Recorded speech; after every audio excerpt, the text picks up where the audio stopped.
Good morning to all of you. Today I am going to discuss exercise 8.2. See question number 1. A man got a 10% increase in his salary. If his new salary is rupees 1,54,000, find his original salary. उसकी new salary कितनी हो गई है 1,54,000. तो answer 1, let the original salary be rupees x. Original salary यानी कि जहां से सैलरी चेंज हुई है वो कितनी है एक्स रुपीज है. अब उसमें कितने का इंक्रीमेंट हुआ 10% का, यानी कि 110% इक्वल टू न्यू सैलरी, यानी कि 10% 110% of x equal to new salary according to question. क्योंकि न्यू सैलरी ओरिजिनल सैलरी में 10% इंक्रीज हुआ है. तो 10% में इंक्रीज का मतलब क्या हुआ आपका 100 plus 10 110% of x equal to new salary. इसको सॉल्व करते हैं. 110 by 100 into x equal to 1,54,000. X equal to 1,54,000 into 100 upon 110. ये इससे कैंसिल हो गया. 11 1 जा 11, 4 आया, 11 4 जा 44, 14,000 और इंटू 10. ये आपका 1,40,000 आ गया आपका. x equal to rupees 1,40,000. अब आप क्वेश्चन नंबर 2 देखिए. Answer 2. On Sunday 845 people went to the zoo. On Monday only 169 people went. What is the decrease percent in the people visiting the zoo on Monday? Sunday को 845 लोग आए हैं चिड़ियाघर देखने के लिए और मंडे को 169 आए हैं, जो कि बहुत कम है. तो आपसे पूछा गया कितने परसेंटेज कम है, यानी कि आपसे पूछा गया है डिक्रीज परसेंट. तो डिक्रीज परसेंट के लिए आपको मैंने फार्मूला बताया था डिक्रीमेंट अपॉन बेस वैल्यू, यानी कि जहां से चेंज हो रहा है into 100% equal to decrease percent. और डिक्रीमेंट कितने का है, डिक्रीमेंट इक्वल टू 845 माइनस का 169,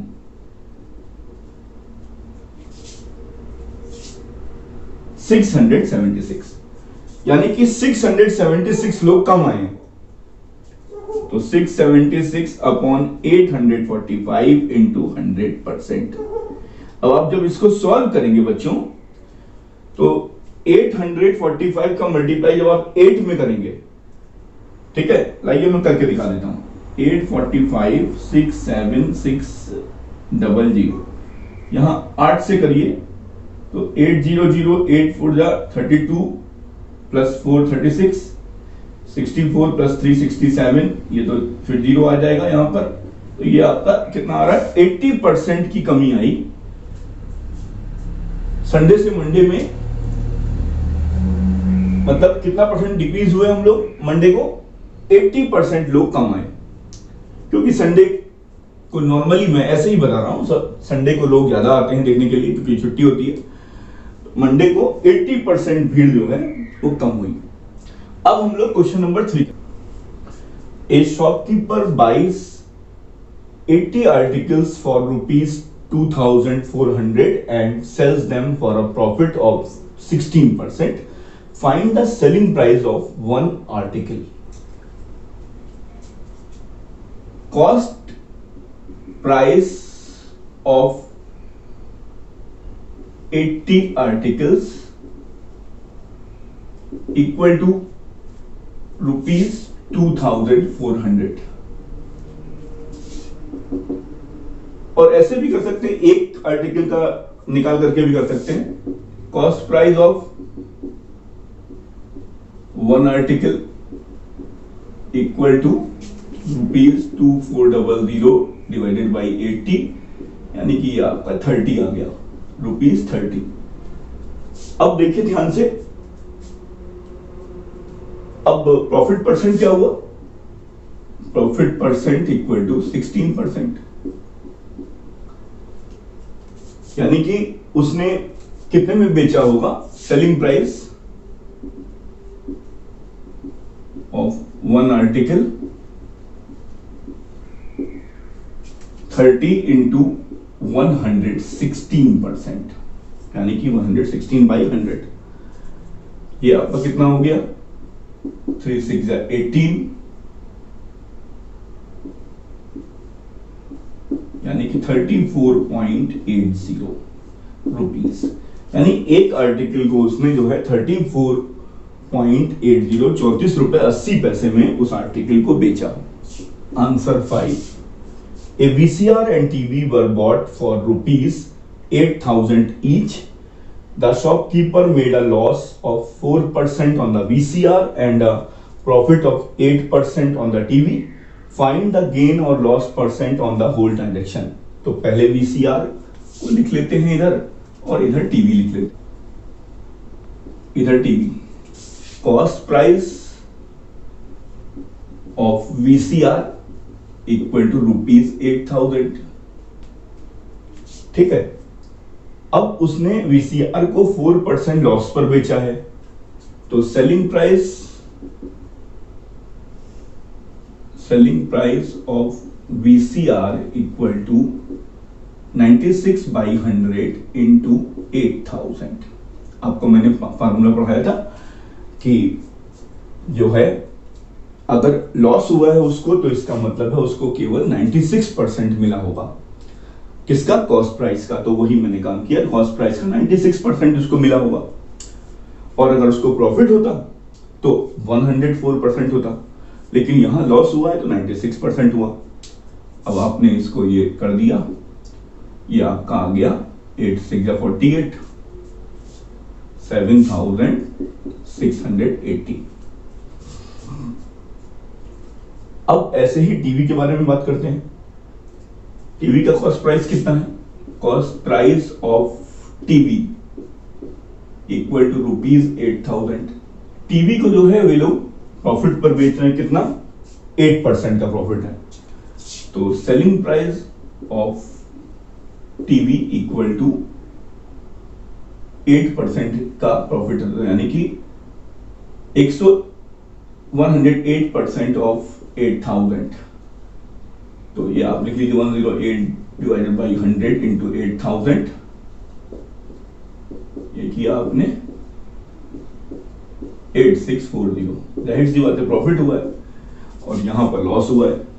तो टोटल सीपी, क्योंकि आपको होल ट्रांजेक्शन से बताना है कि उसको प्रॉफिट हुआ या लॉस हुआ है, तो टोटल सीपी क्या हो गया आपका? 16,000, क्योंकि 8,000 प्लस 8,000 किया आपने 16,000। टोटल एसपी क्या हो गया आपका? 7680 प्लस ₹8640। जब आप इसको सॉल्व करेंगे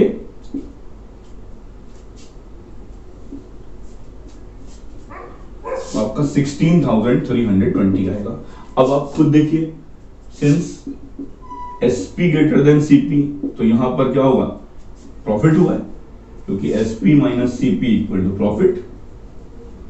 तो प्रॉफिट परसेंट पूछा गया है, प्रॉफिट परसेंट इक्वल टू क्या होगा? कितने का प्रॉफिट हुआ है आप माइनस कर दीजिए, कितना हुआ है? 320 अपॉन, आपको बताया था मैंने सीपी होता है, सीपी कितना है? 16,000 इंटू 100%। इधर भी परसेंट है तो इधर भी परसेंट जरूर लगाइएगा। अब आप देखिए ये 1 2 इससे कैंसिल हो, ये इससे 16 2 32, 2%। कितने परसेंट का प्रॉफिट हुआ उसको? पूरे ट्रांजेक्शन पर 2% का प्रॉफिट हुआ। तो क्वेश्चन आसान था, केवल आपको फॉर्मूले याद करने हैं, कोई कठिन चीज नहीं है। आपको मैं एक बार फिर बता दे रहा हूं, अगर आपको लॉस हुआ है 4% का, तो इसका मतलब आपको केवल 96% पैसा मिला है, और अगर आपको 8% का प्रॉफिट हुआ है तो इसका मतलब है आपने 8,000 का 108% आपको पैसा मिला है, सेलिंग प्राइस। तो आपने कर लिया, टोटल सीपी आ गया, टोटल एसपी आप खुद ऑब्जर्व करिए कि प्रॉफिट हुआ है, लॉस हुआ है, और प्रॉफिट परसेंट का फॉर्मूला लगा लीजिए, आराम से आ जाएगा आंसर। अब हम लोग क्वेश्चन नंबर 9 करते हैं। Arun bought a pair of skates at a sale where the discount given was 20%. If the amount he pays is rupees 1600, find the mark price. तो देखिए, let the mark price of skates be rupees X. अब 20% का इसको discount मिला, यानी कि उसने केवल 80% पैसा दिया है। अगर उसको 30% का डिस्काउंट मिलता तो यानी उसने केवल 70% पैसा जो है दुकानदार को पेड किया है। यहां पर कितना डिस्काउंट है? 20% है, यानी कि उसने केवल 80% पेड किया है दुकानदार को। तो आपको लिखना है according to question, discount percent equal to 20%। तो क्या हो जाएगा आपका? 80% of X equal to selling price.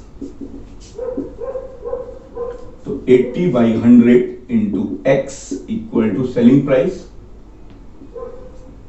अब यहां सॉल्व कर लीजिए, 1600 into 100 upon 80, ये सॉल्व हो गया, 8 to the 16, 2000 रुपीज 2000, यानी कि उस skates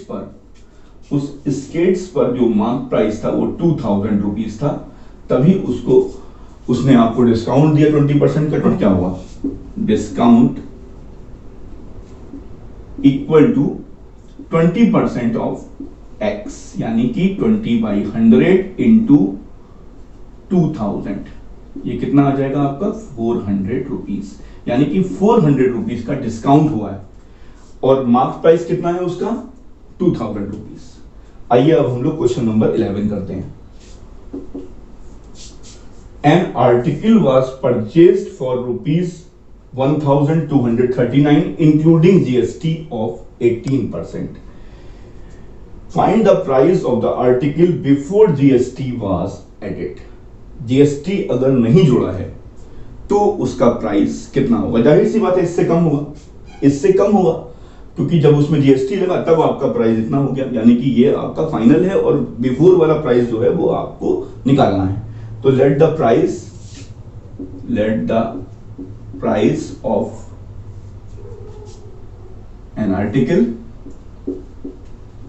article be rupees, let the article before GST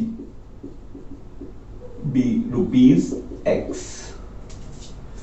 अब 18% जीएसटी लगा, यानी कि आपने उस आर्टिकल के लिए कितना पैसा पेड किया? 118% पेड किया, यानी कि 100 according to question 118% of X equal to final price कितना है? 1239। क्योंकि ये फाइनल है, इसमें जीएसटी इंक्लूड है, तो मैंने जीएसटी को इंक्लूड कर दिया।